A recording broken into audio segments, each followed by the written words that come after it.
Hi, good afternoon, everyone. I'm Dhanraj Hariprasad from exporTT. I'm the Acting General Manager. Thanks, Dhanraj.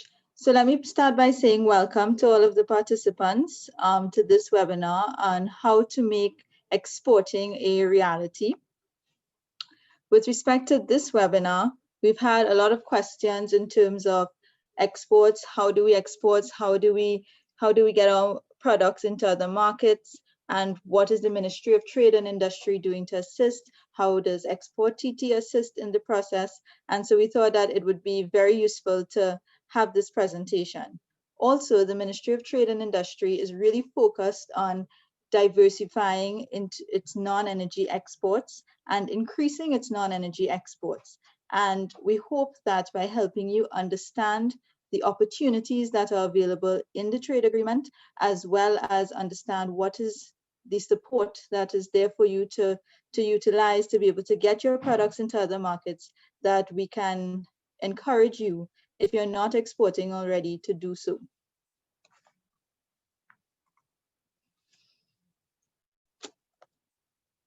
So the objective of this presentation, in terms of trade agreements, so I will go through particular trade agreements based on frequent questions that are asked by manufacturers and current exporters. Then Dhanraj will take us through in terms of market intelligence and the support for exporting provided by exporTT. And then we will end with just a few testimonials to let you know that all that we're telling you, we actually have persons that currently export, that have benefited from the services of exporTT, that have benefited from the opportunities in the trade agreement. And so everything that we're telling you is possible to achieve, and it's possible to increase your exports.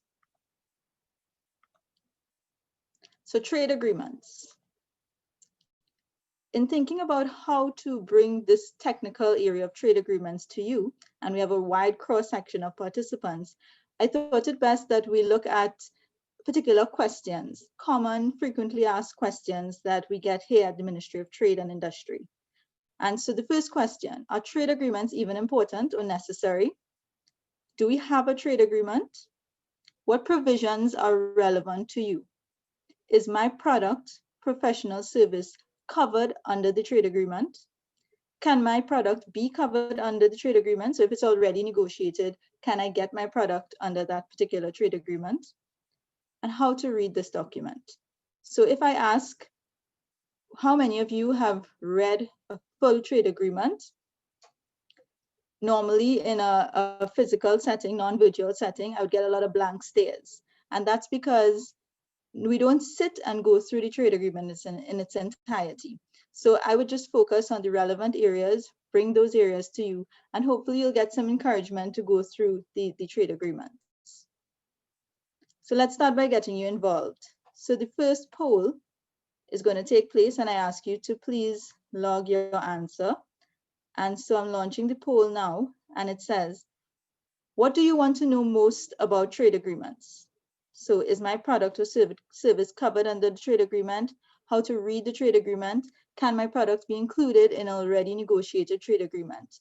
So I ask each one of you to select a particular answer, or you can select more than one answer.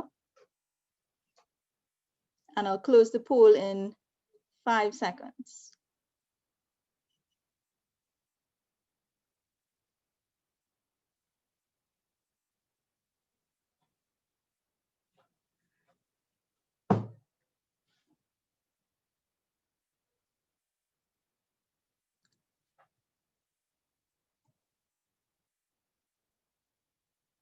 Great. So as expected, everyone wants to know, is my product or service covered under the trade agreement? Some of you are interested in how to read the trade agreements, which is good. And can my product be included in already negotiated trade agreement? 42% of persons. So the majority of persons wants to know, is my product covered under the trade agreement? Great. So first of all, are trade agreements even important? Yes, they are important. If you look at the side, and Dhanraj suggested that I include this spaghetti bowl to show you how trade agreements are linked to increased competitiveness. So in terms of competitiveness, if you look at the bowl, essentially every single country has a trade agreement or some trade agreements with another country. And therefore you have a mix of trade agreements happening. If you are entering a market and you don't have a trade agreement, then it means you're entering at a slight disadvantage. Why? Because when you have a trade agreement, you enter at a reduced tariff, and your product tends to be more price competitive. So therefore, if you're and then you're competing with others that do have a trade agreement. So trade agreements do help. They do help with increased competitiveness. The obvious other importance of it is due to reduce and eliminate tariffs. And then it also improves trade relations. If we're looking at behind the border barriers, so for example, you have a lot of persons approaching the Ministry of Trade and Industry and they say, Candice, we have this particular issue with Colombia, we can't sort it out, or Costa Rica or Panama, and we need to resolve the issue. We would use the trade agreement and the contacts built through using the trade agreement to address the issue, as well as the institutions established within the trade agreement to address the issue.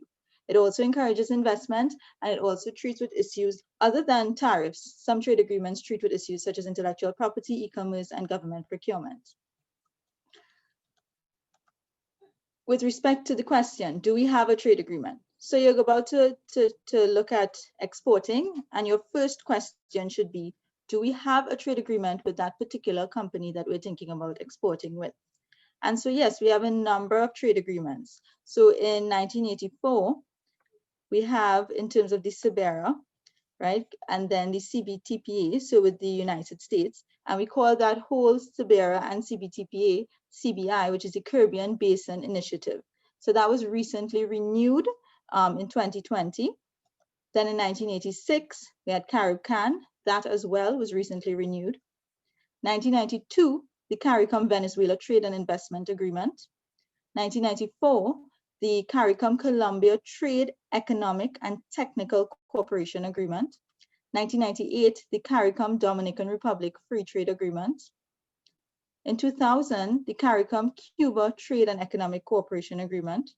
2004, the CARICOM Costa Rica Free Trade Agreement. In 2008, the CARIFORUM EU Economic Partnership Agreement. Then in 2013, the Trinidad and Tobago Panama Partial Scope Trade Agreement. And currently, we are negotiating the Trinidad and Tobago and Chile trade agreement, as well as we have a rollover trade agreement that has been negotiated, the CARIFORUM UK Economic Partnership Agreement, that is currently undergoing the legislative process. So we have a number of trade agreements of which you, the manufacturers, the exporters, the service suppliers can benefit from. And there are a number of provisions within these trade agreements and liberalization and preferential access agreed to in these trade agreements that provides the opportunities for you. So sticking with the questions, what provisions are relevant to you? So of course, we already accepted that you're not going to read all of the trade agreement, but which ones are relevant to you? Elimination of tariffs. So everyone wants to know, is their product covered, and will the tariff be eliminated on that particular product that is covered under the agreement? Rules of origin. You'll see there joint council, joint commission, joint administration commission. They're all the same. They're an institution established for oversight and implementation. They're called different things under different agreements. And then services covered under the EPA. So the first area, elimination of tariffs and the list for preferential access.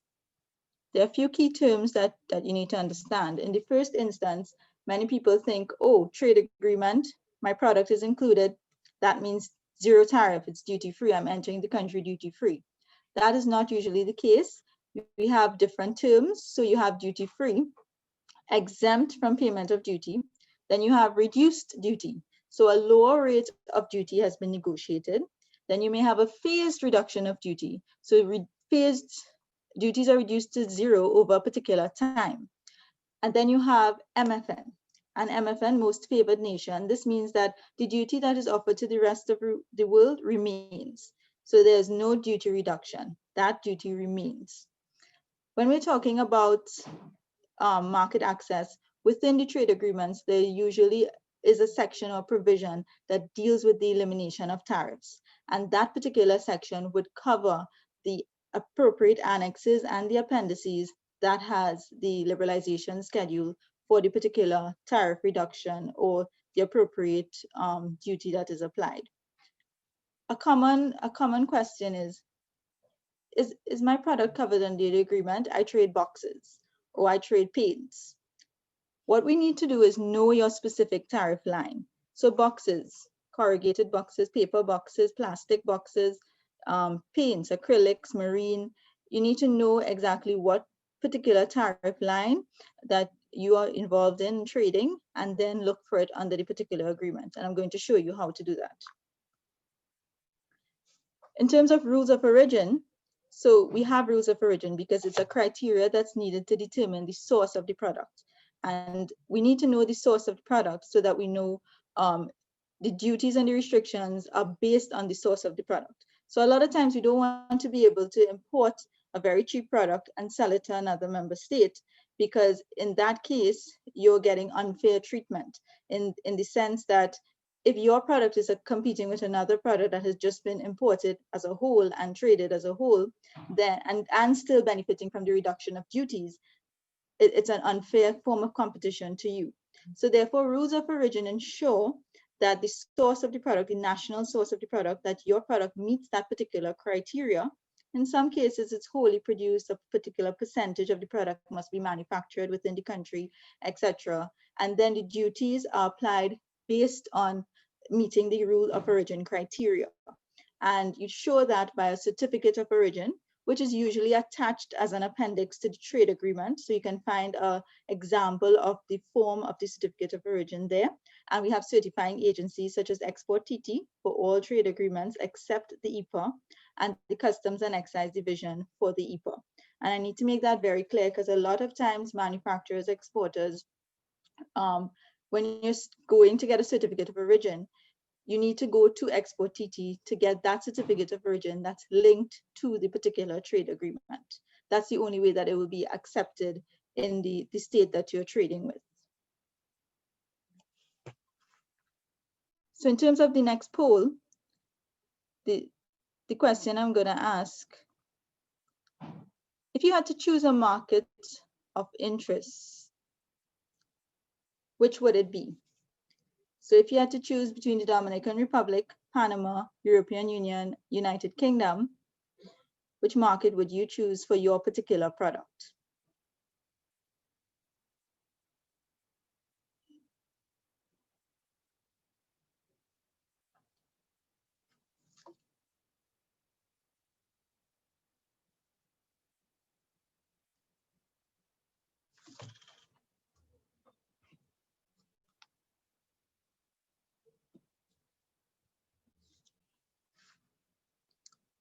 Okay, so I'm seeing the polls fluctuating between Panama and the EU. I like that I'm seeing the EU. Not many people say the European Union. So this is good news. Okay, so I'm going to close the polls. And we see the highest interest in the European Union, the second highest interest in Panama, third in the United Kingdom, and fourth in the Dominican Republic. So I must say I'm very, very pleased about the interest in the European Union, and it's covered under the particular and upcoming slides, because there's a lot of opportunities for market access in the EU. Okay, let me just close this poll. Go back to the screen. Great. So the reason I asked that particular question in terms of markets of interest is because we basically have an institution established under various trade agreements. So sometimes it's called a joint council, sometimes it's called a joint commission, joint administrative commission. In the case of the EPA with the EU, it's called joint council. And we have other institutions as well under the EPA, given its size and how comprehensive that agreement is. Sticking with the questions, we say, can my products be covered under the trade agreement? So this particular institution established under the trade agreement, while it's responsible for supervising the implementation of the trade agreement, also looks at future negotiations for expansion of preferential access. So with respect to Cuba, we recently, under the Joint Commission established under the CARICOM-Cuba Trade Agreement, we signed a second protocol for over 350 additional products negotiated for access into Cuba. Now you'll find that I'm focusing a lot on exports because the presentation is focused on making exporting a reality. But we also signed an agreement in terms of imports and increasing the number of imports that can come to Trinidad and Tobago as well. But that's a success of the Joint Commission meeting and conducting negotiations and negotiating over 350 additional products for Cuba. We have ongoing negotiations under the CARICOM DR, ongoing under Colombia as well, and we're doing preparatory work for additional list of products under the Trinidad and Tobago Panama Partial Scope Trade Agreement. So can your products be covered under the trade agreement? Be aware that these discussions are ongoing, and I encourage you to either consult through the Trinidad and Tobago Manufacturers Association, the Chamber, AmCham, or to the Ministry of Trade and Industry to ensure that if you have a particular interest, you have a particular product that you want to trade, you need to investigate whether it's possible that it can be included. Secondly, raise and resolve market access challenges. So how do I address my market access challenges? There's several issues faced with particular countries. For example, we have the Dominican Republic, we have Law 173 in Costa Rica, we have Law 6209, we have registration issues, we have clarification issues, we have some unfair practices, we have issues experienced with certificate of origin. So there are lots of issues experienced in accessing the market. So other than just the reduction of tariffs, we would also, through the meeting of the Joint Council, assist in raising these issues with the particular country and discussing the issues with the objective of arriving at a resolution, and which in most times we do have fruitful discussions. Next, are services covered under the trade agreement? So for many of the trade agreements, services form a built-in agenda, meaning that it's set that we discuss it at a future date and engage in negotiations of the services aspect of the agreement at a future date. However, under the CARIFORUM EU EPA and the CARIFORUM UK EPA, we have a services schedule attached. We have modes by which we must trade our services, and we are discussing the development of mutual recognition agreements to trade services. And I would go down into the particular opportunities for service providers and service suppliers under the CARIFORUM EU EPA, especially given its interests. So what I want to do now is take you through just a particular agreement, and I would use the CARICOM Dominican Republic Free Trade Agreement, which was signed in August 22nd, 1998, a protocol on implementation of the agreement in 2000, and then legislation. So the Dominican Republic. In looking at the Dominican Republic, we can see immediately that there's a population of 10.5 million. That's increased market size. So if you're exporting, if you're sending your product, you have access to this increased market size. Of course, maybe not 10.5 million persons, but a fair percentage of those persons will now have access to your product. And I think that in itself should be some form of motivation. You have, so looking, this diagram just provides in terms of population, currency, GDP, the doing business ranking, the competitiveness report ranking, the exports and imports, 20.29 billion in 2019. Now, the fact that they import a lot of their products is also very hopeful for Trinidad and Tobago's exports, because it means there's a possibility that there's a demand for your particular product, and that can be imported as well. And language, Spanish.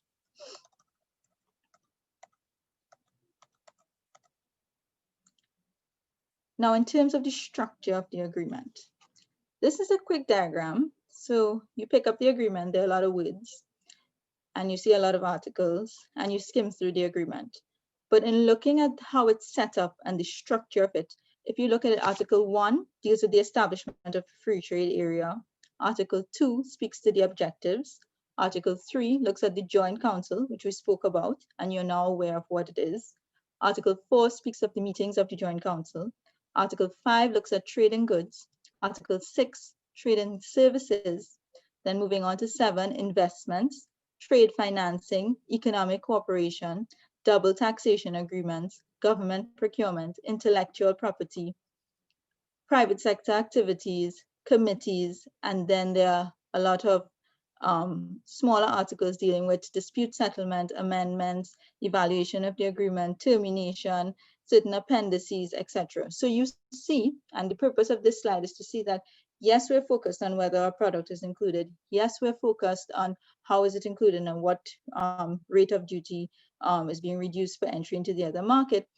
But we must understand how comprehensive a trade agreement is and the number of aspects that are covered under a particular trade agreement. So the regular ones, the Joint Council, the trade in goods, the trade in services. That's what I'm bringing to you in terms of the relevant areas. The first annex looks at the agreement on trade in goods, so rules of origin, again, which we just discussed, technical barriers to trade, SPS measures, sanitary and phytosanitary measures, and then the agreement on trade in services, which is essentially a list of services that we intend to negotiate. And Annex 3 looks at reciprocal promotion and protection of investments, and then there's a plan of action. As mentioned, there's a protocol attached to this particular agreement for implementing the free trade agreement.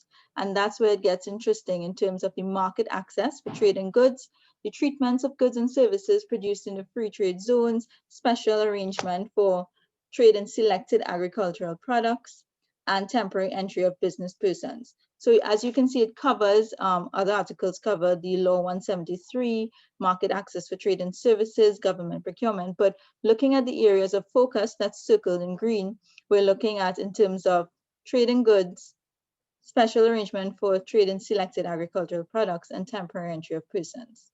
Again, the attachments to this particular one. Now, to help me with looking through the particular products, let's go to this third poll.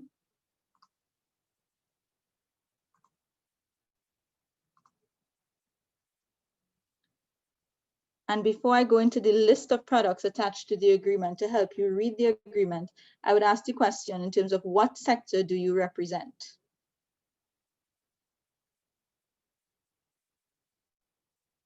So I'm seeing lots of food and beverage just going up.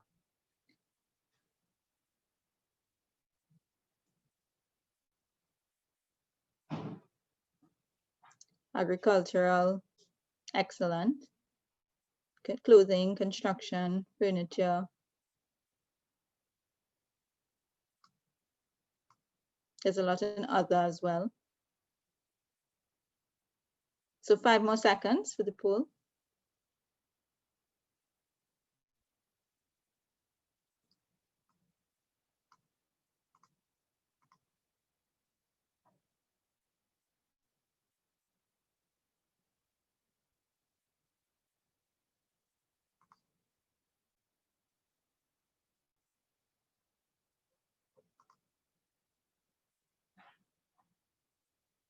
Great.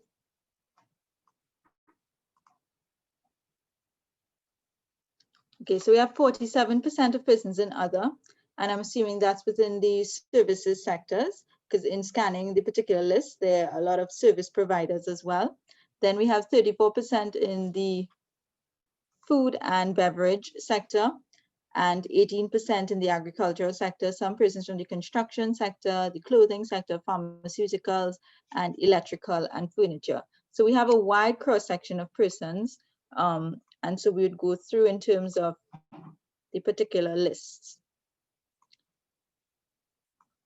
Great. So for the CARICOM Dominican Republic Free Trade Agreement, there are several lists. The first looks at goods which shall be subject to phased reduction of most favored nation rate of duty. So we're sticking with the questions. How do you read this document, and is my product covered under the particular agreement? In terms of reading this document, this list of products, and this is just an extract from the actual trade agreement. So I suggest you go to the particular list and read all of the products in there. But this particular document you're looking at biscuits, jams, passion fruit juice, soups from essential oils of lime, perfumes, boxes, snack bags, plastics, and these items will be subject to a phased reduction of duty over a 5-year period, which has already passed.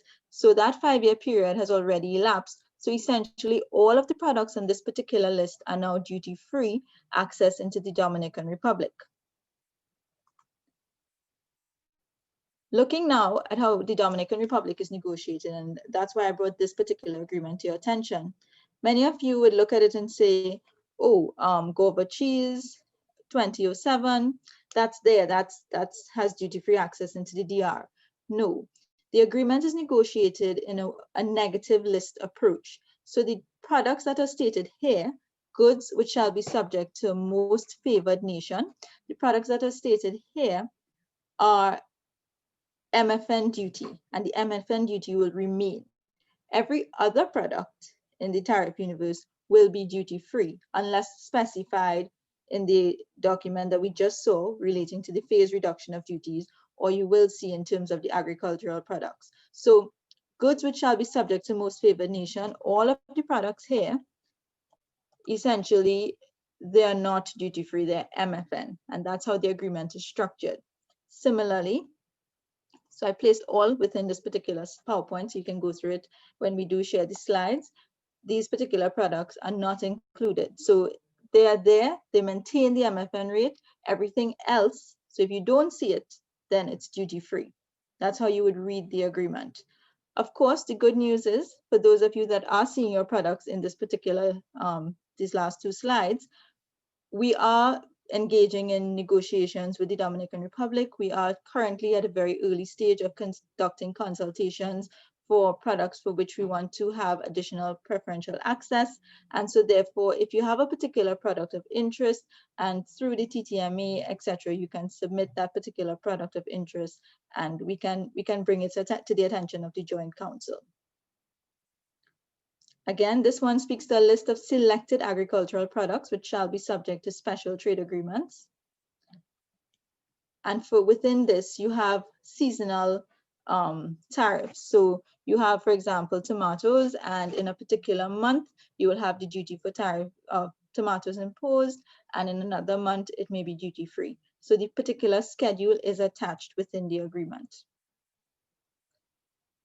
So someone in the chat asked, what do we mean by partial scope trade agreement? And it's exactly as it is in terms of it's a smaller amount of goods. So it's not a full comprehensive list of goods, as you would see under the Dominican Republic Free Trade Agreement, which we just spoke about. You would see that there's a negative list and it looks long, but it's actually a short list when you think of the entire tariff universe and all of the products that can be included. This is just a small number of products, and we're talking about 230 products that have been negotiated. And so that's the partial scope part of the trade agreement, and it focuses only on goods. So the services is still to be negotiated, and this is focusing just on goods and a small number of goods. So as we saw earlier, it was signed in October 2013, assented to in April, and then we're looking at a population of 4 million persons. So again, this is access to market. This is the market size that you'll be having access to. And Panama also has a high level of imports. So this is also very promising. Within the particular agreement, it covers what's in it: general provisions, trade in goods, trade facilitation, trade in services, investment, institutional arrangements, and the Joint Administration Commission.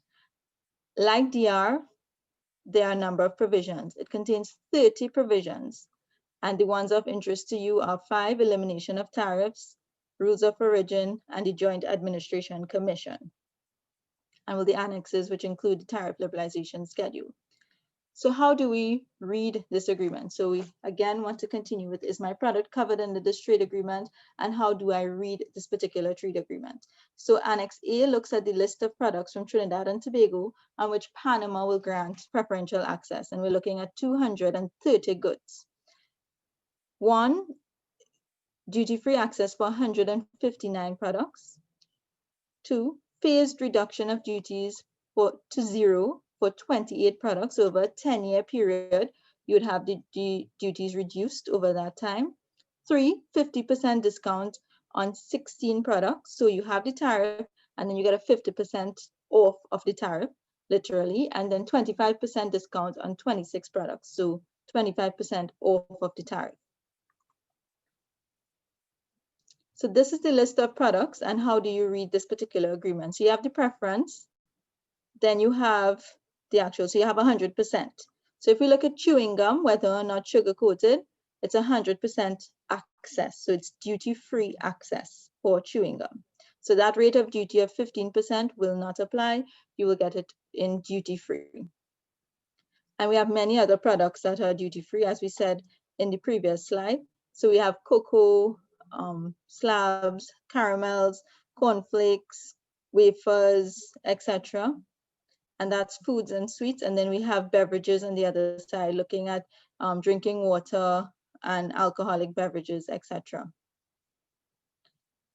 Where you see 10 years, so that's the phased. So you have preparations for pre-washing or soaking bleaching agents for clothes. So you have 10 years, so this 5% will be phased out and should be 0 by 10 years, in the period of 10 years. Again, up on top where you have 50%, so the duty is 15%, so you're getting 50% off that 15% for that particular product.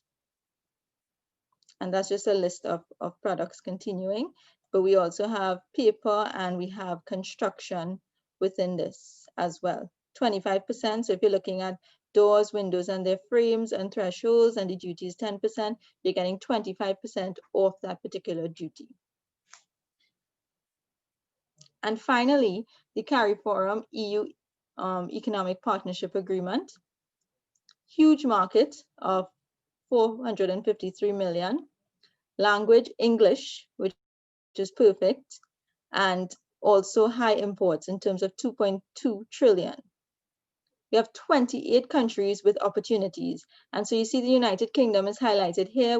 Since Brexit, we've negotiated a rollover agreement. So you will still have access to preferential access to the UK once we approve the particular legislation associated with it, so that we still have access maintained under the CARIFORUM EU Economic Partnership Agreement and the CARIFORUM UK Economic Partnership Agreement.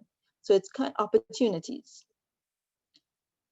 Unlike other agreements, so Panama had 30 articles, the CARIFORUM EU EPA has 250 articles, which is huge.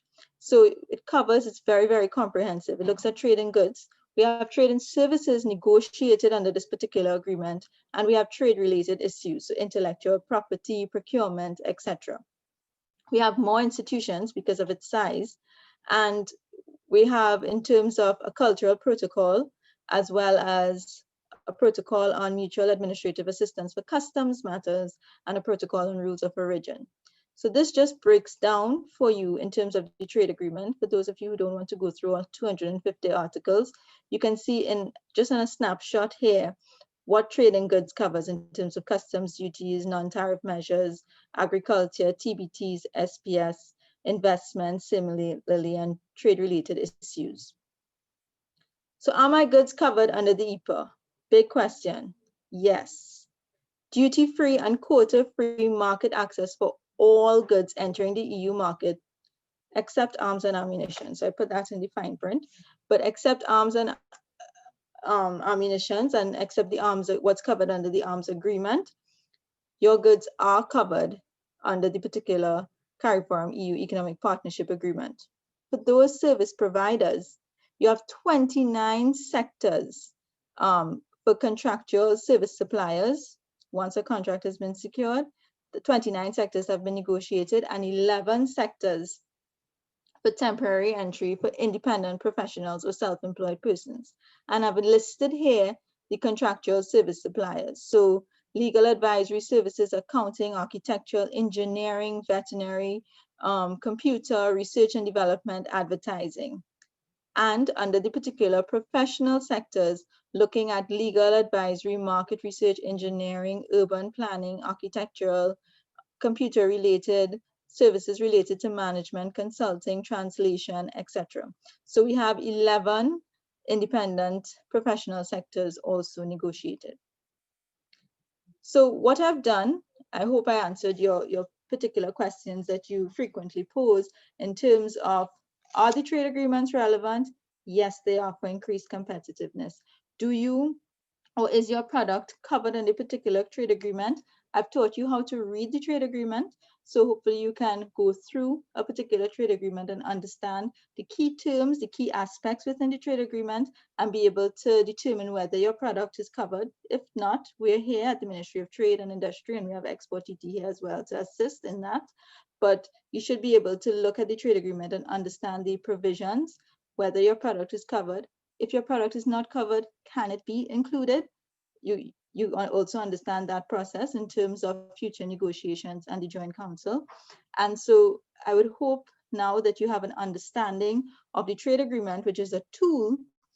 We would move on to Danraj at exporTT to tell you how to use this tool and what other support there is for you to export to other markets.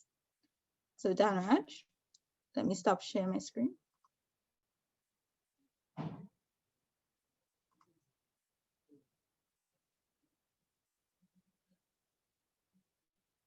Yeah, just give me a second. Let me share my screen. Yeah. Okay, I'm seeing some comments in the chat. So while you share your screen, so I answered, what does the partial scope trade agreement mean? With respect to CBI, okay, are the ongoing negotiations with the DR solely between TT and the DR? No, it's between CARICOM and the Dominican Republic. Therefore, all member states must consult. And that's the position we're in right now, where all member states must agree on the particular products posed by each member states before it's taken to the DR for discussion. And then interested in condiments for Panama. Okay, so I note your interest, and you can always look through the particular agreement based on what you've learned in terms of how to read the agreement. If you don't see your particular product there, then you can feel free to contact us here at the Ministry of Trade and Industry. Okay, so those are all the questions I have so far, Danraj. So I pass it on to you. Okay, thanks, Candice. And thanks to the TTMA for hosting this event and the Ministry of Trade for inviting exporTT on the webinar this afternoon. Right, so just want to pick up where Candice left off with respect to the trade agreements. And it's one tool in your toolkit to help you to be a little more competitive in markets. Now, competitiveness is quite a complex term, so there's a lot of other activities involved in terms of that. So I'm going to go through a couple of them very briefly in my presentation, and then talk a bit about the sort of support that exporTT provides in terms of overcoming those challenges and making access into that market a little easier. With respect to the agreement as well, I mean, these documents could seem quite daunting. It's just like big documents, a lot of words, a lot of numbers and stuff like that. But I think what you should note is that you are dealing with specific products, and you would be sort of focusing on just your products as you look into the agreement. You need to have that general understanding of it, but you're really going to hone in on your particular product. So the tariff schedule that Candice sort of gone through, you're really looking for your product to see whether or not you have reduced duties or zero duties or preferential access, as the case may be. And you really want to look at the rules of origin part of it for your product, again, to see under what circumstances would your products comply, right? So just to kick things off with my presentation, I just wanted to touch on a couple of things. Like, how do you determine that your company is export ready and you're ready to look at export markets? So these are some of the questions here that we usually have for our clients who are looking to get into a new market. Are my products successful domestically? Usually that domestic success gives you a solid base to build on in terms of going out to export markets. And, you know, exports could be somewhat of an expensive process. It's not just expanding as you would, like, say you were selling your products mostly in north of Trinidad and then you're moving south. It's not so simple, because you have to change up a bunch of things, like how are you going to package your product differently for shipment, who's going to sell the products on your behalf, what are the import requirements for getting your products in the market? Are there different languages? So there's a lot to consider, but certainly success locally gives you a sense of, you know, that scaling up of production so that it sets you up nicely for the export market. The other thing is that, do I have a solid business plan? And, you know, this is often ignored, and a lot of people have it in their head, but as things change with the environment we're into, this whole COVID pandemic now, the business plan you had before is no longer applicable. So are you changing everything in your head? I don't know, but it makes sense to have things written down so that you can keep track of changes with respect to your business. Do I have specific advantages over the competition?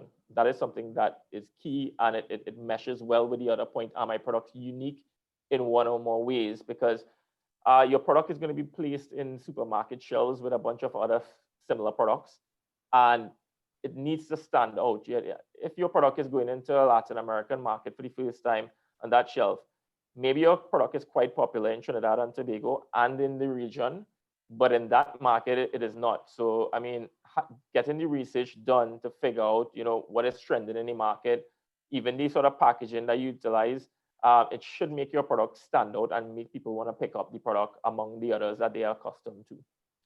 Are my products competitively priced? Definitely, this is something to look at. And there's two ways you can look at this, right? It's not enough to just take your local price and then convert it into the currency of the destination market. And there are two reasons for that. One is it may be too expensive based on your product positioning, but also it could be too cheap. So you could actually be leaving money on the table. So it's important to kind of get a sense of what is happening in the market with respect to prices. What products are directly comparable to what you are offering, and in terms of positioning, and what are the prices for the products?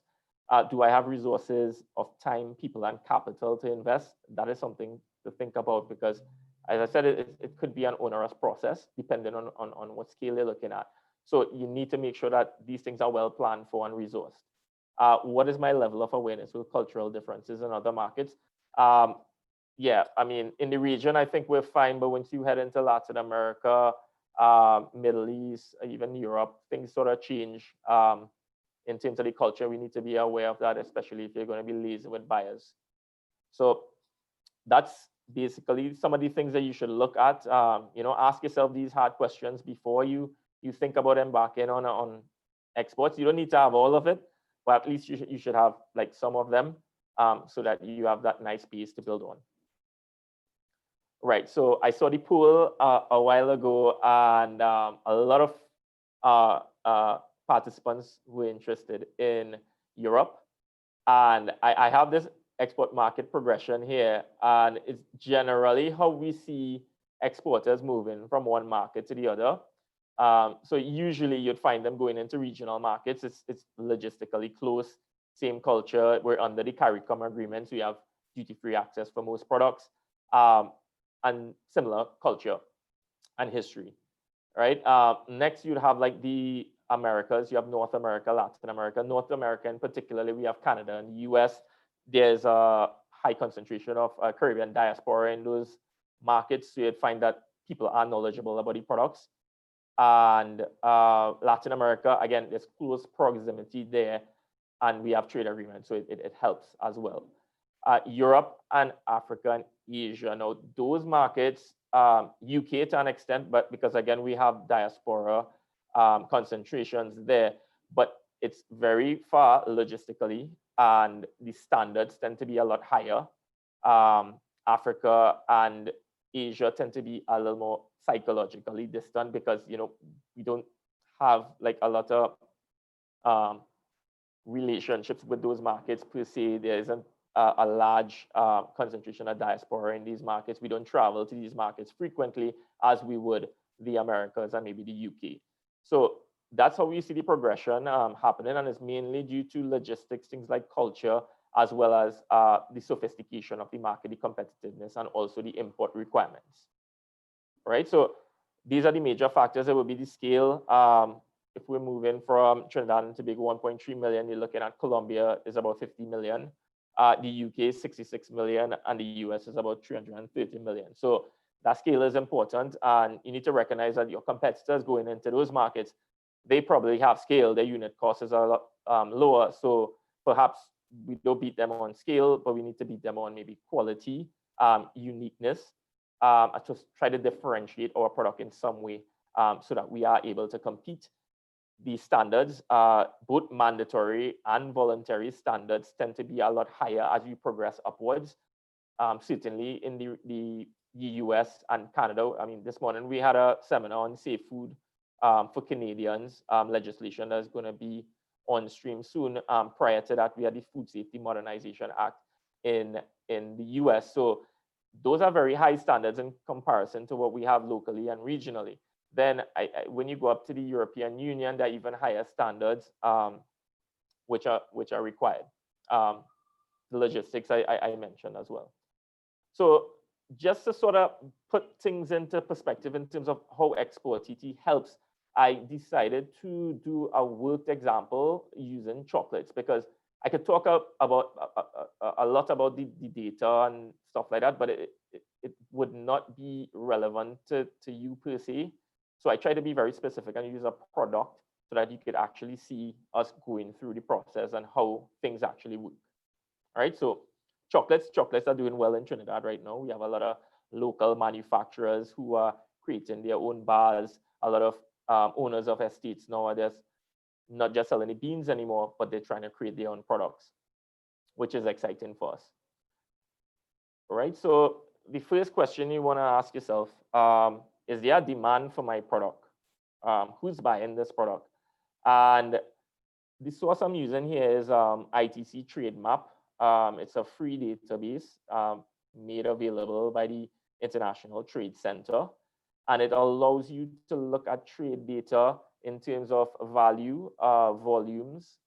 You could get information about tariffs. You could get company information like importers of the products as well. So it's a very useful database and it's free of charge to you. So you could sign up, go on to ITC, Trade Map, sign up for it, and it's as free to you to set up an account and start utilizing this database. So here you can see they have this chart that could be generated for our cocoa products here. And the major importers would be Germany, $1.2 billion US, followed by the UK, 1.1 billion, and US, 1.15 billion. So you have a sense of who's importing the most of this product. And this is just the first phase, right? So even though they're importing the most of the product, maybe you don't want to go that far. Maybe the standards are very stringent. So maybe you want to look at other markets as well. And then you could look at the yellow or perhaps the light green, because they're still importing a decent amount. So it's all up to you in terms of what really determines the competitiveness of your product. Right? So after you get a sense of the value, the demand of the imports, you want to know if it's growing as well. If you export into a static market where there's no growth or even a decline in imports, it's going to be a little more difficult to get in. If a market is growing, maybe there's some space for you to occupy in a market, because as demand grows, maybe local producers or other exporters into the market, they aren't able to meet the demand, or perhaps you could differentiate your product enough to ride that wave of growth. All right, so again, Trade Map provides this information for you in a nice graphic here, so you could see your annual growth in terms of imports and who you're competing with and what their growth looks like. Right, so based on the data, like I like to do a trend sometimes to just see how things go, because if you look at the growth figure that is calculated for you, it tells a story in terms of how things are growing, maybe short term, 1 year, or long term, 3 to 4 years, but it doesn't tell you like if it's necessarily on the up or the history of how things actually arrived at that place. So I like to do this trend line. So with respect to the UK, which is the market highlighted here, you could see that things were not looking so good from 2014 to 2016, but then it has been on the up since then, which is good for us because the market is growing for the product. So makes sense to look at the market a little further to see whether or not it makes sense to export there. right? Who are your competitors in the UK market? So again, using the same data, we are able to pull out the competitors that make up this total import value of this particular product, which is chocolates. Here we can see Germany is a major exporter, followed by France, Belgium, Poland, Italy, and Netherlands. And you notice that all these markets are in the EU, right? And they're in close proximity. So I guess it makes sense because of the proximity to be exporting their products there.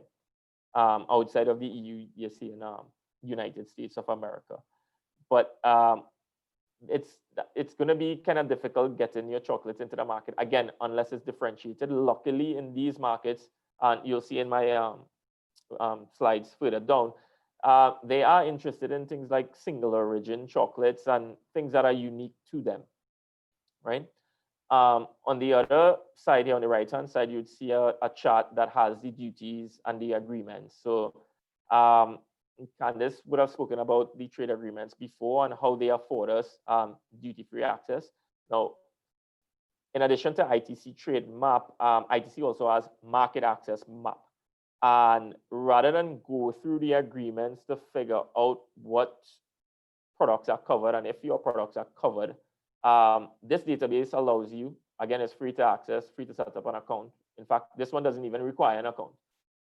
You just go, you could punch in your the exporting country, which would be Trinidad and Tobago, your destination country, the product, but you need to know the HS codes for your product, right? So that is generally how goods are defined in these trade agreements and also in the databases as well. So you need to at least know the 6-digit code for your product.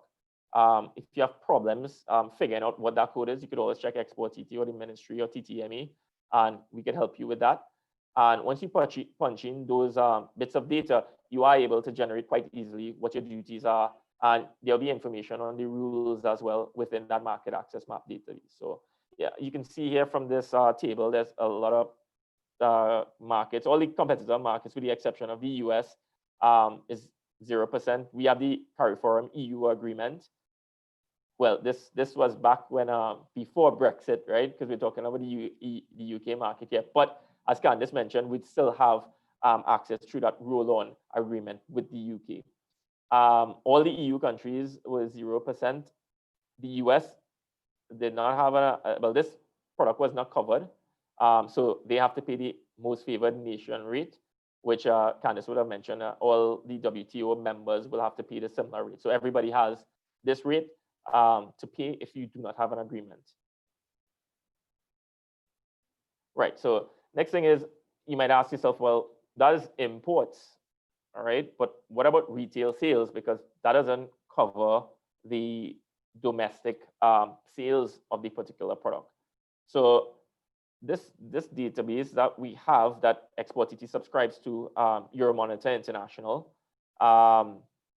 it gives us a lot of information about the competitive environment and certain industries globally, right? So with this database, we are able to get a sense of the sales of chocolate confectionery in the market and how that has been growing over time, and then the sales performance, right? Now, this database, because exporTT subscribes to it, you have free access.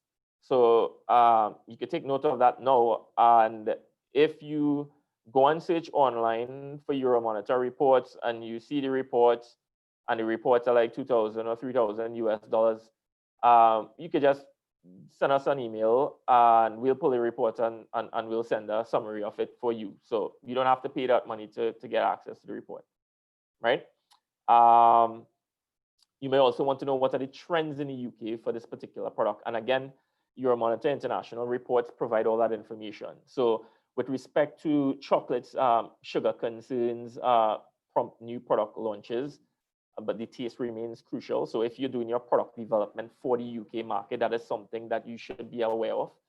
The premium segment grows as consumers eat, but they eat better, but less. So the thing is, you'll be more willing to pay a higher price for something. And this has a lot to do with the indulgent sort of effect of things, because things that are not good for you. So sugar has, chocolate probably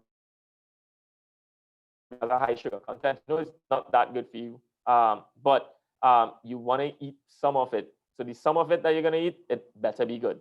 So that's how that works. Organic and ethically sourced products are popular.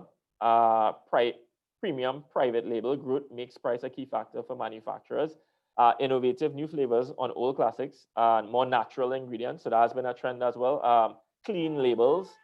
So basically, when you look at the label of your product, you want to see recognizable things. You want to see things like water, sugar, cocoa beans. You don't want to see the chemical terms like oxides and carbonates and that sort of thing in your food.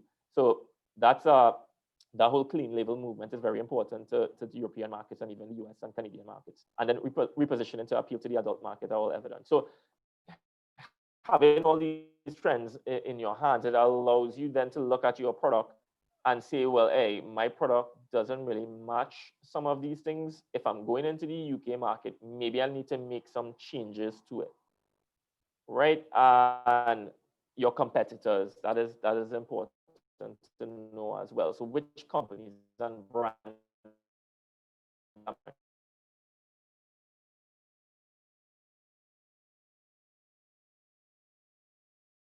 am I competing?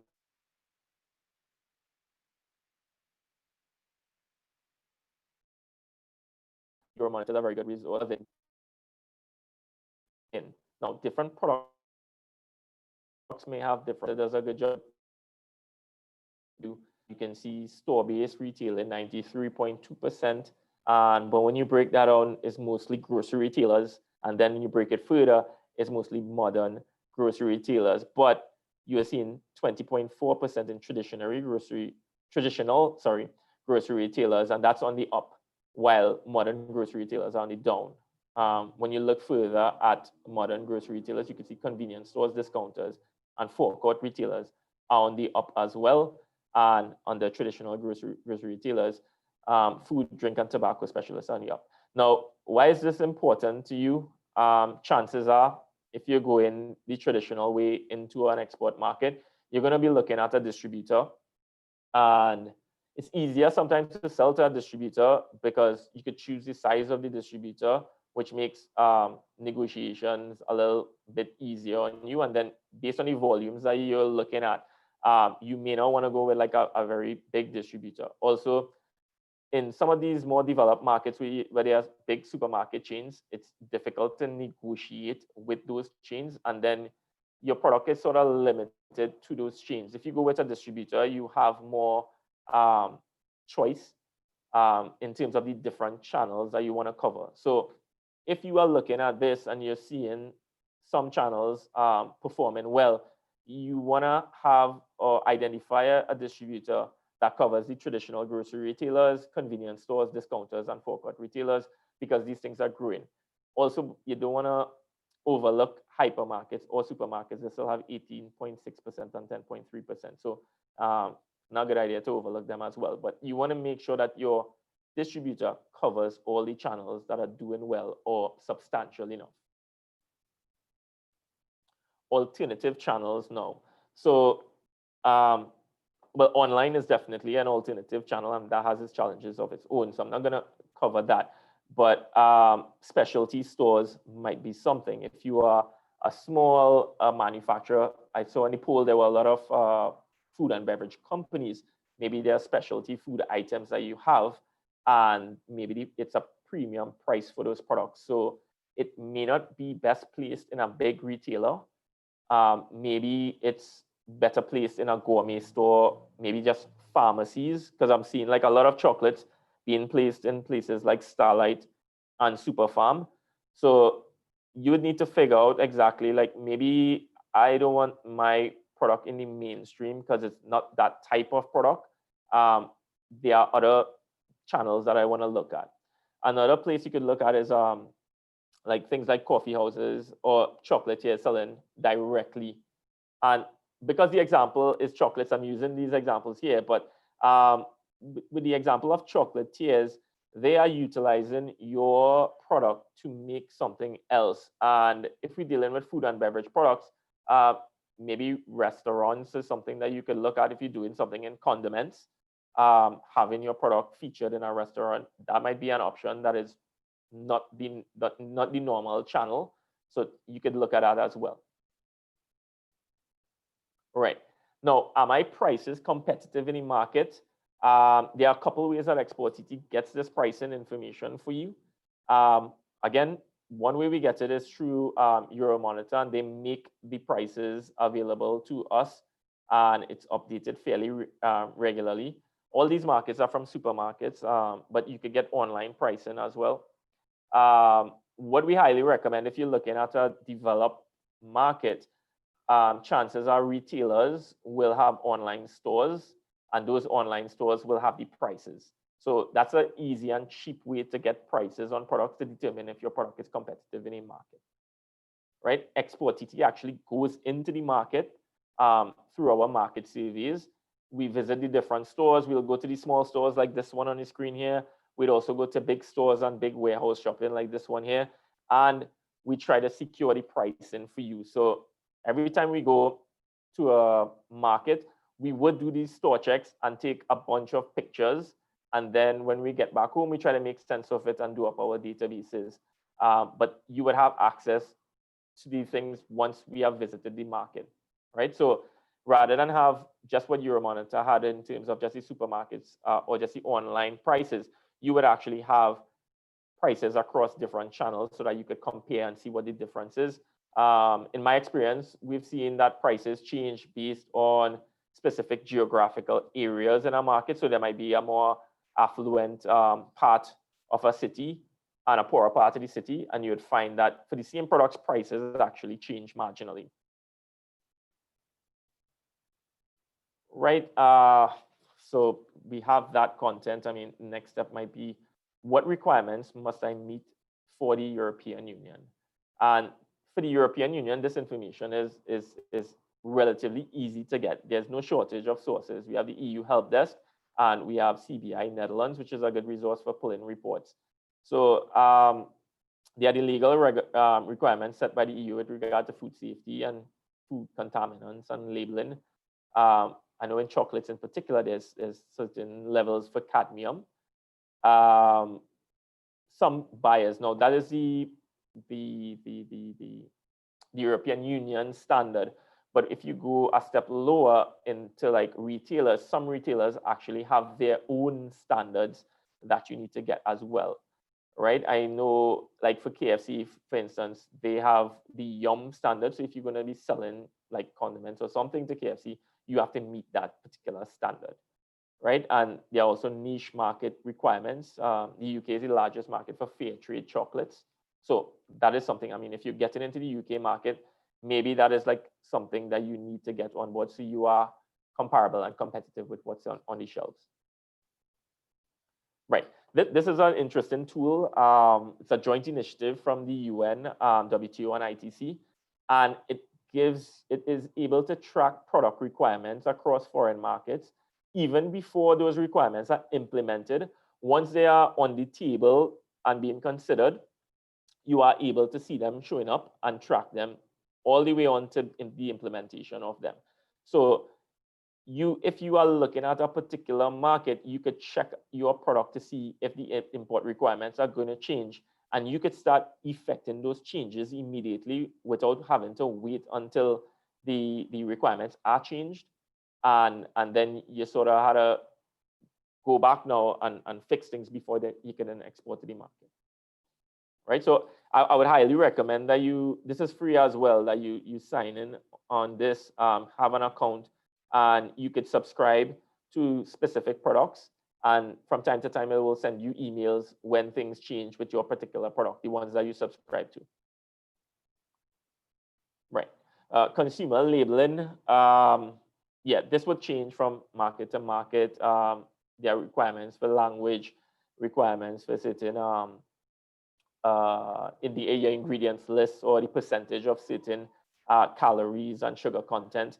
Recently, we visited Chile, and they have one of the most stringent labeling laws in the world. And if your product exceeds certain limits for things like sodium, sugar, and calories, and something else, they actually put a black dot on your package so consumers could easily see that your product exceeded this particular ingredient, and it helps to change consumption because, I mean, your product is deemed to not be as healthy. So that is a severe case of our packaging and labeling laws could be a bit stringent, and you need to conform if you get it into the market. If you don't conform and your product is tested and they see that you exceeded certain limits, then your products could be taken off the shelves and probably banned.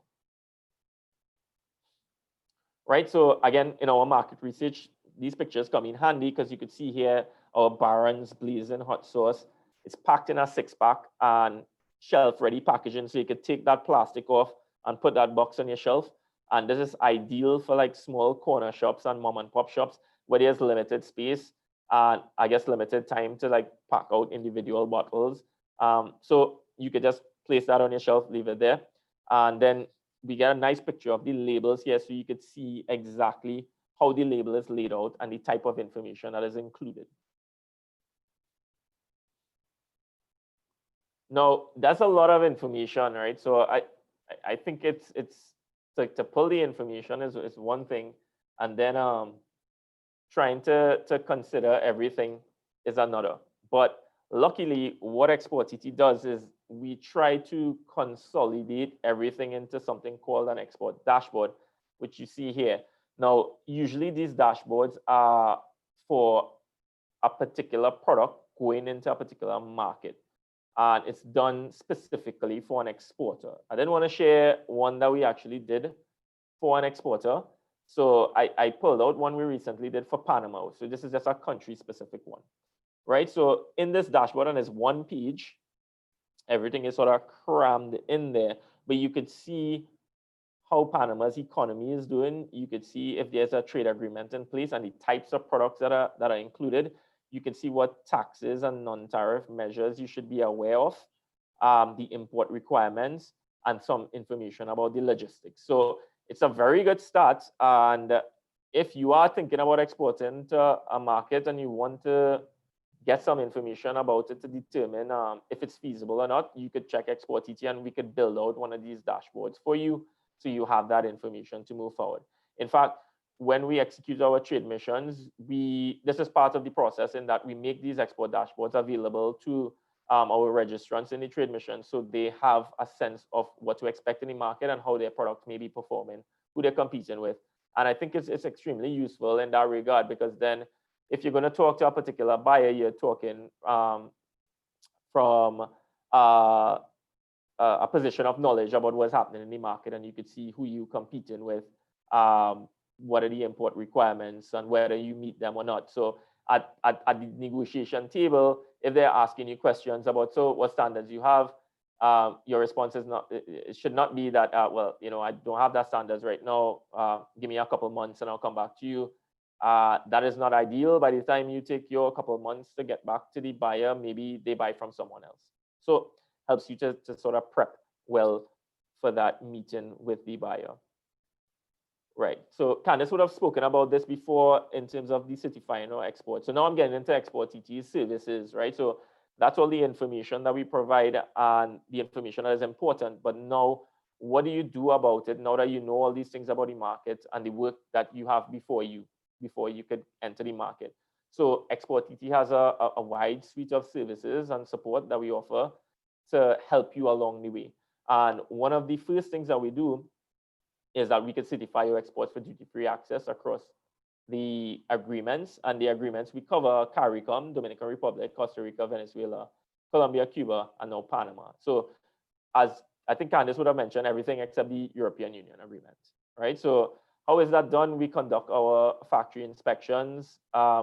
We need to make sure that the product is being produced in accordance with the rules of origin. So if it's substantial transformation that determines the qualification of it, your product for your product, all the inputs that you bring in, if it comes under 3 different tariff headings, the tariff headings that you export it at should be different from any of those 3 tariff headings. So for instance, if you're bringing in peanuts and you bring in a big bag of peanuts or a container of peanuts, and then you pack the peanuts, and that is one tariff code coming in, and then you pack the peanuts into smaller bags, and it goes out at the same tariff code, it's not substantial transformation, and you're not going to get duty-free access for that.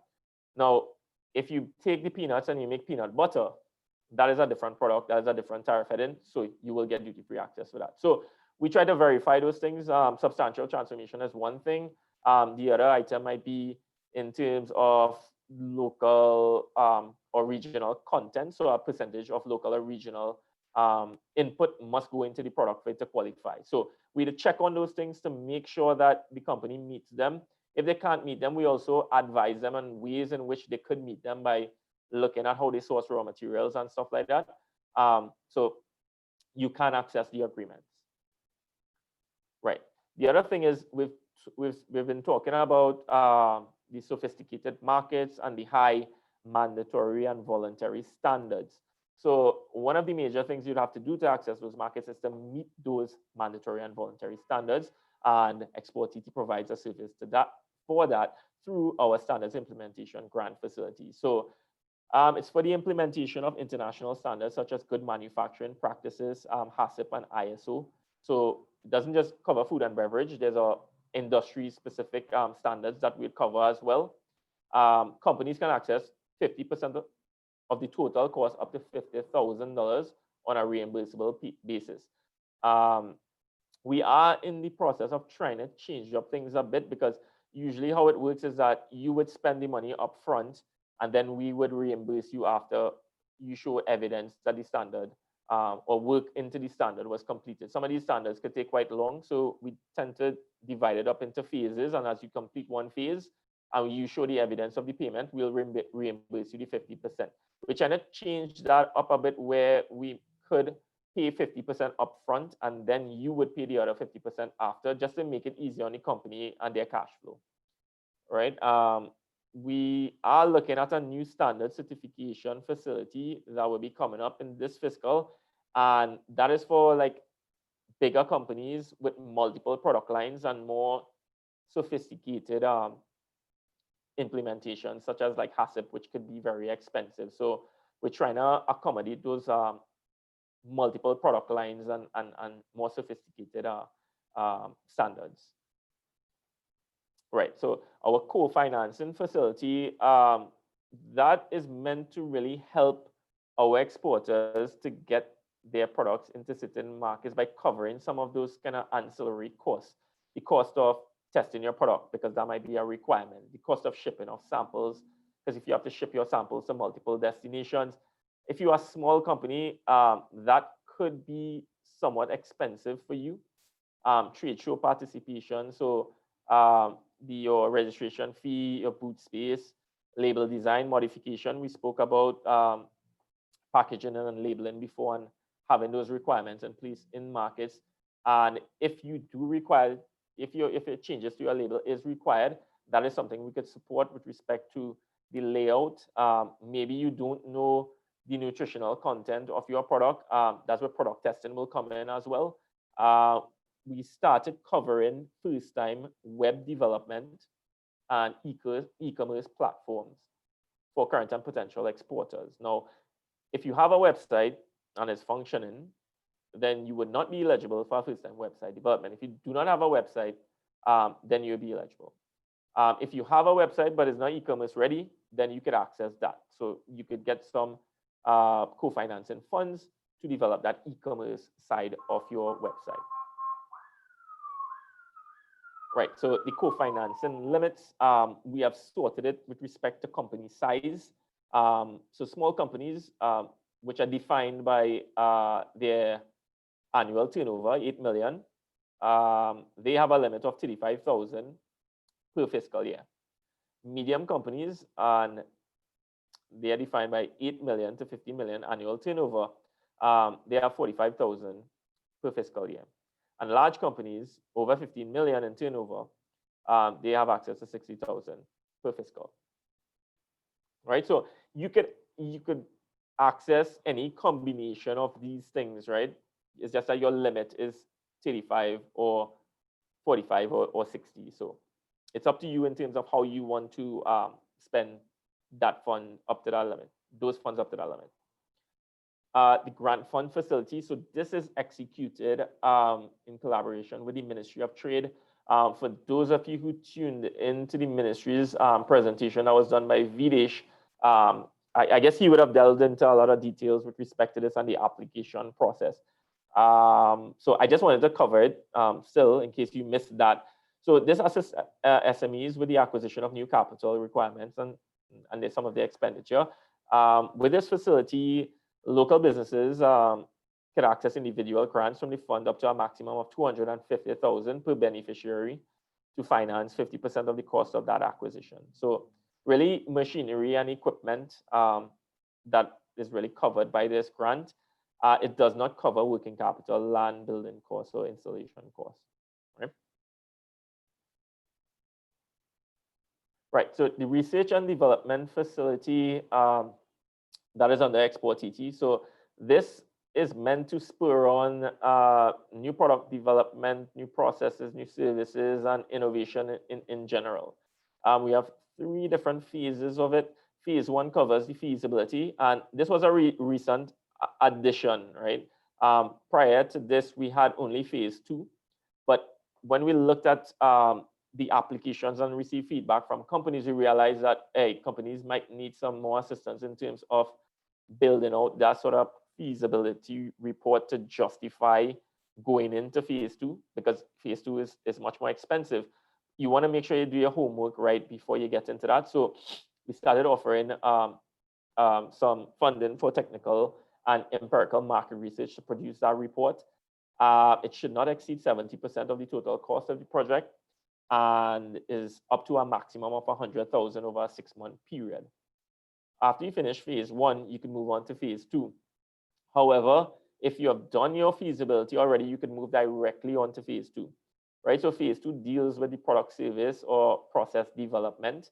It should not exceed 50% of the total cost of the project, and that goes up to a maximum of 750,000 with a maximum 2-year period, right? Phase 3 deals with commercialization, and your funding is based on the commercial potential of the product or service, particularly in export markets.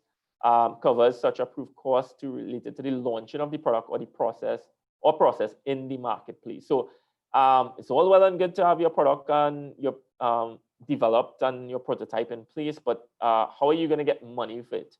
And that's what the commercialization tends to cover, right? And this funding in this phase is limited to 150,000. What you should note is applications to phase 3 shall be exclusive to phase 2 awardees. So this one, you can't skip phase 1 and 2 and just jump into commercialization. So it's really specifically for phase 2 companies, because I mean, you've already spent all that money, and we have spent all that money into your product or service development. We want to make sure that you take it to the next stage and starts exporting some products as a result, to show at the end that was worth the investment.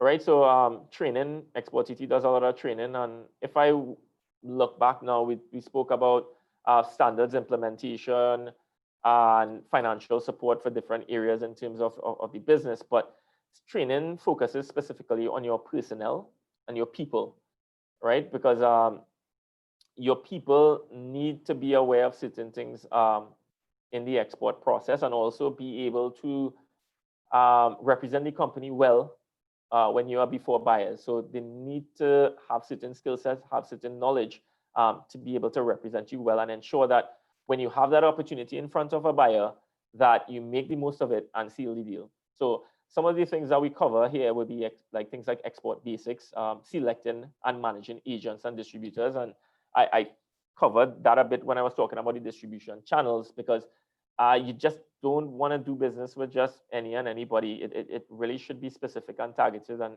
right for you. So That was an important training program. IP clinic for manufacturers, because you need to protect your IP. Trinidad and Tobago, very creative minds here. And, you know, that creativity has a lot of value attached to it. So we need to protect that. So if you're developing new products, new processes, new services, maybe you want to take a look at protecting that, because someone could just see what you're doing and then replicate it somewhere else, right? Foreign supplier verification program to make sure that your inputs, oh, if you're hearing alarms, sirens in the background, we are located right opposite the hospital. So that's the reason. There's no emergency happening right now, I hope. Writing a proposal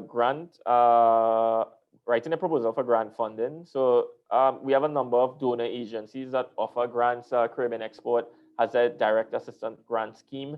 So we try to help our exporters to write those grants to improve the probability of success. Crafting an impactful company profile. When you're dealing with a buyer and trying to set up these matchmaking meetings, buyers often ask for a profile of the company just so that they understand a bit more.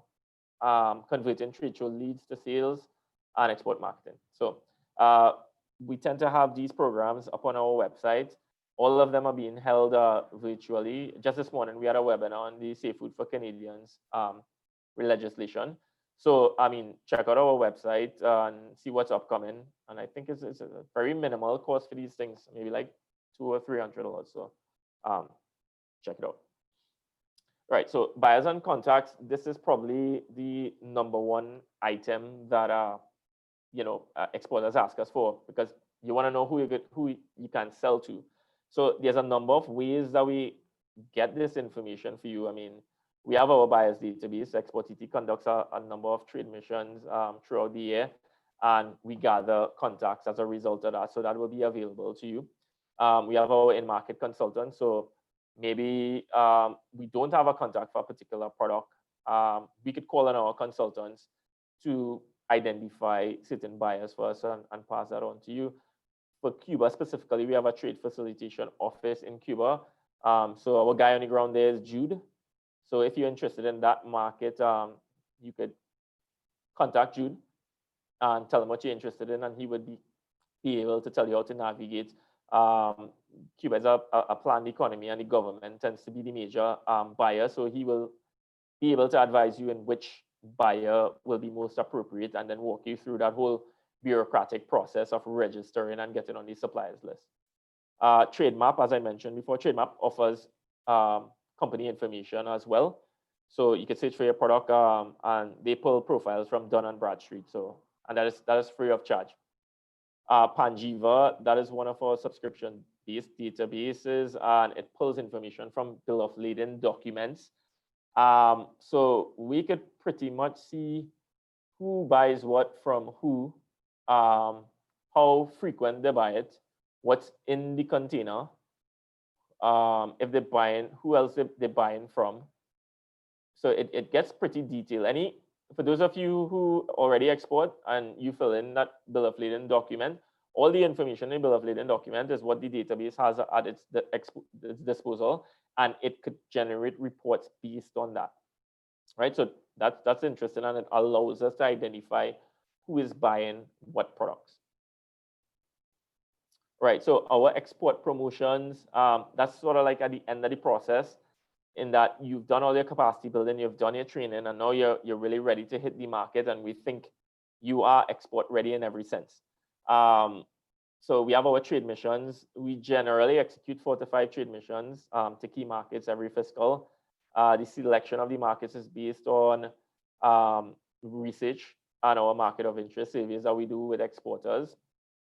Every year, I think the last survey we did had about 179 exporters or so responding. So it gives us a sense of where the interest lies, and it's not that different from the poll that Candice did during this webinar earlier. Transition to virtual. Now, we can't have trade missions, people can't travel, borders are closed. So we have transitioned into virtual, and we've conducted 3 missions so far virtually. It has been fairly successful, I would say, with respect to this, because it certainly cuts down on the cost. in some regards, it's no substitute for that face-to-face, but at the same time, it gives you a good initial look at a market and the ability to discuss certain things with buyers. So it's a great first step, and it's something, even when borders do open up and the pandemic subsides, it's something that I think we'll keep around just to kind of make sure that it's worth the trip. So you have that meeting before things go well, and then it's worth the trip to go and seal the deal in the market, which, I mean, could be costly sometimes, right? Especially if you go into places like Chile. B2B meetings outside of the trade missions, we also offer B2B meetings, because sometimes maybe you don't want to go to Chile or Atlanta or Panama, maybe you want to go somewhere else, and maybe we have consultants in the market who could set up those meetings for you. So if that is the case, by all means, you could contact us and we'll try to set up the meetings outside of trade missions. And we also do trade shows, such as the Havana Fair show in Cuba, which we usually attend every year. That wasn't possible this year due to COVID. However, we are looking at virtual expos. And TTMA has an example of a virtual expo right now. So yeah, I mean, that is something that is happening globally as well. So we are looking at different virtual expos, which makes sense to support our exporters in attending. Right. So Candice said we'd have some testimonials, and here we have the testimonials. So Twigs, a company that we have been doing a lot of work with on the smaller side, and this is some good good feedback that we got from Nigel Gordon, who's the owner and co-founder. On the printing and packaging side, we have Carib Glass, who we've done some work with respect to B2B meetings at different events, and through our work with our TFO in Cuba, they were able to get into the Cuban market. All right, Langston Roach, they attended our Chilean trade mission. And IP Clinic for manufacturers. So, I mean, this is some of the things that we do across the different areas. And, we are seeing the impact of the work that we do, and there's still a lot more work to be done. So by all means, I hope you guys reach out to us. I hope the information was useful. I hope that you are excited about exporting, and that you contact the ministry, TTMA, exporTT, to help you in terms of that process, because that is what we're here for. Right? So that's pretty much it. Great, Dhanraj. I think we have just about 2 questions and 1 raised hand, so probably we can take those quickly. So sure. The first question is there also a database for product suppliers? Product suppliers. So how we look at product suppliers, we'd use Panjiva, because you could look at buyers, but you could also look at suppliers. So we just looked at that module for suppliers, and we would be able to identify who supplies certain inputs. Right. The other question, yeah. Thanks. Is there a cost attached to get a dashboard created? No, not at this time. So I would say get it early before there is one, because some of them take some time to put together, and it's something that we have been looking at. But for now, it's free. But I mean, the wait time, it would depend on what we're working on right now. So I would say maybe give it a week, depending. But if we have a slow period, we could probably generate that in probably like 2 or 3 days turnaround time. Okay. Yeah. And is the co-financing available only for export-bound companies, or can domestic entities also access this? Well, you need to have that strategic intent for exports. We are exporTT after all. So we tend to look at that as a criteria in terms of the applications coming in. Yes. So sorry, I mean, we could probably help them in some other way to get them up to the export. Yeah. And there are other training and opportunities for training and that sort of thing that you can sign on to. Exactly. In the chat, it says, good afternoon. If you're in the service industry like fashion, you're providing manufactured products. How do you go about exporting your service? So I can start by saying it would be exported as a good, So it depends on what particular manufactured piece of clothing or jewelry, or it depends on the particular fashion sector or subsector that you're in. And then you would go about exporting it as a particular good. I know when we had the Fit for Europe mission some years ago, we had some great success in that we had fashion designers attending that particular mission to the EU and being able to get co-creation in terms of partnering with other fashion designers and showcasing their products, as well as securing leads and securing orders. So I think that you can benefit, and then you can reach out to exporTT and we can advise you further on it. Yeah. And then we have Fashion TT that we work closely with as well. So you could check Lisa, Daniel, and her team, and they would probably be able to advise you as well. I see one raised hand, Mr. Innes King. So I don't know if the TTMA Secretariat can allow them to speak.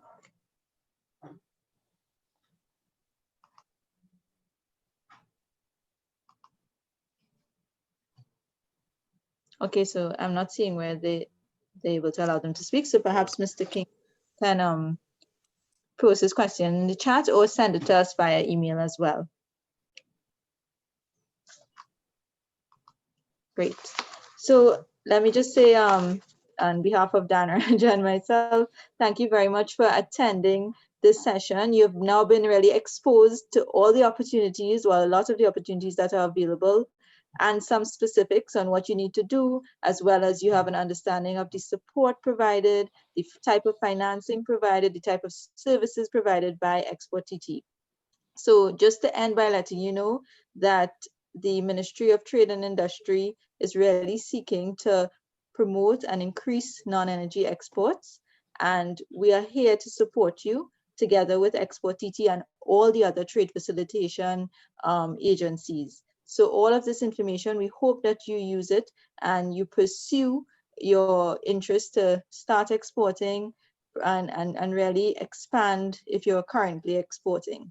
So thank you very much. And any questions can be sent to either Danraj or myself via email. And I understand that the slides and the presentation will be shared with everyone following this presentation. Okay.